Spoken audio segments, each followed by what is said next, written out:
This is the modern lifestyle. Majority of the people eat out, commute in cars, sit on a desk for several hours a day, don't exercise or sleep enough. This lifestyle is a main factor that contributes to the high obesity rates. How many times have you eaten out in the past 2 days? 4 times. Twice. Once every day for lunch. Eaten out like once. Yeah, once. Twice! Both times in school. Really good question. I would have to say once because, I was doing student council and it got kind of late, so I had to buy something. Modern lifestyle is everybody's very busy, working long hours, not having a lot of time to spend at home preparing their own meals. So everybody resorts to fast food, things that are easy and quick so they can get their, so they can eat and then keep going. Me, myself, I'm not very good at making my own lunch. I think this week I've bought my lunch every day, which isn't good. I know it's not healthy for me. In 2005, the Canadian research team noted that regions high in fast food restaurant density are 2.52 times more likely to be extremely high in mortality. Since fast food is convenient to everyone, people are more prone to eat out more often. Fast food is high in calories, fat, preservatives, and when consumed in large amounts, especially the portions presented in options of these fast food restaurants, they can lead to clogged arteries, high cholesterol, and insulin resistance. Since so many are consuming high-calorie foods and not exercising enough, naturally, these people are gaining excess fat, which is contributing to the weight gain. 47% of Canadians don't buy fresh fruits and vegetables, whole grains, and lean meat as much as they would like to because of the high cost.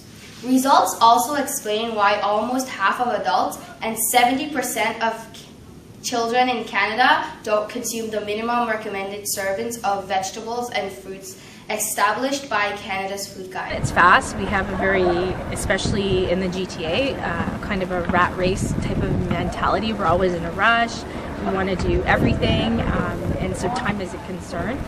And eating healthy, it really takes time to plan out what you're going to eat and make an effort to buy fresh food. Sometimes it's hard when you're really, really busy. Do you sit for most of your day? Well, considering school, you do sit for most of the day. But also at home, I also do my work, like I said, but I'm also working on my laptop, so it kind of evens itself out. I do sit for most of the day. Consider school, you're sitting most of the day, and at home I'm sitting in front of a computer for a long time. People are outside enough, so if you're always on your phone or you're on a computer or some kind of technology and you're not necessarily outside or you're not being active, so that contributes to it. Also, with everything being easier and we want things quick. In 1970, 2 in 10 people were at jobs that required sitting. But by 2000, more than 4 out of 10 were at desk jobs.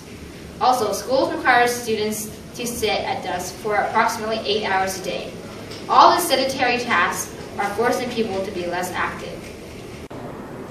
So, the problem that exists today in the modern world is that all the food that, a lot of the food that you see in the supermarkets and in the stores today are advertised as healthy, or they seem healthy by the way that they're packaged or they're shaped.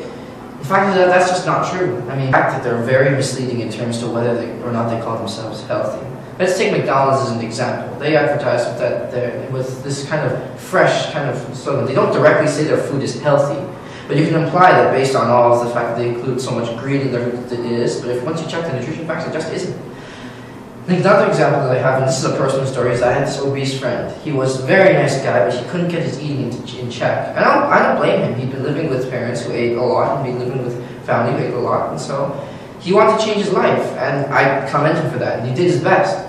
So what I did was that every day or every week he'd go grocery shopping, and then he'd try to pick out the healthiest food that he could find. But he didn't know what to look for. He didn't see any of that.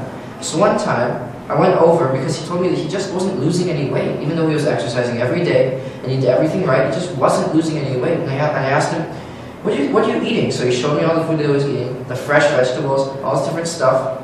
And then I got to this box of crackers, which looked very just normal, just a plain box of crackers. And I looked on the back. The nutrition values, it had 100% of the sodium that you eat in a day from just 2 of them. It gave you so many carbs and so much, even sugar on it. It didn't make any sense.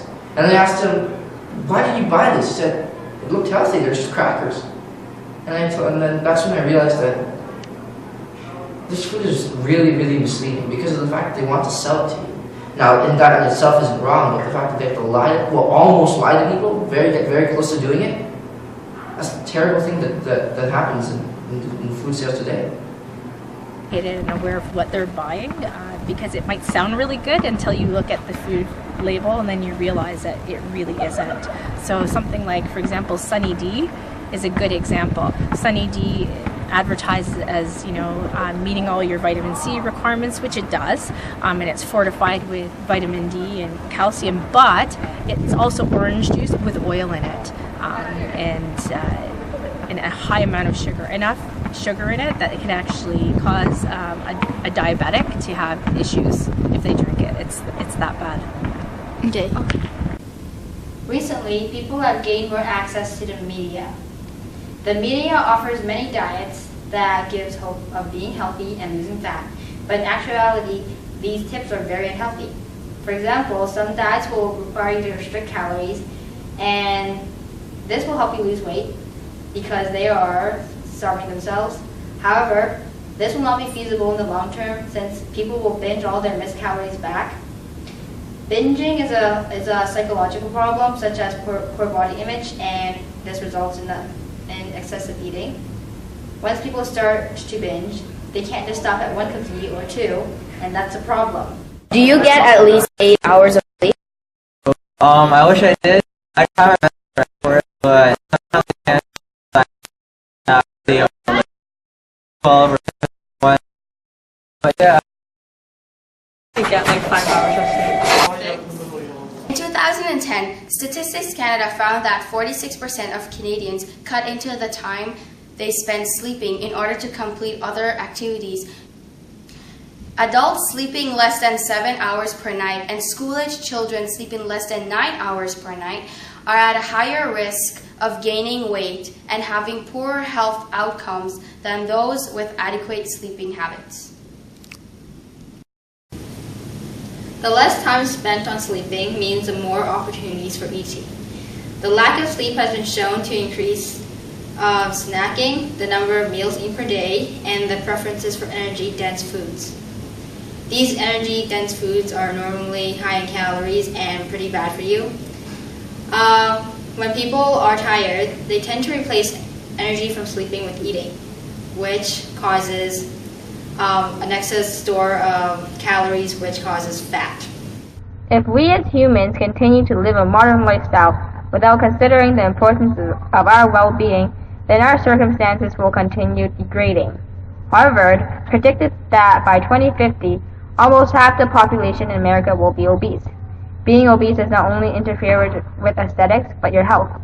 Being obese can lead to cardiovascular disease, mainly heart disease and stroke, type 2 diabetes, and some cancers, such as breast and colon.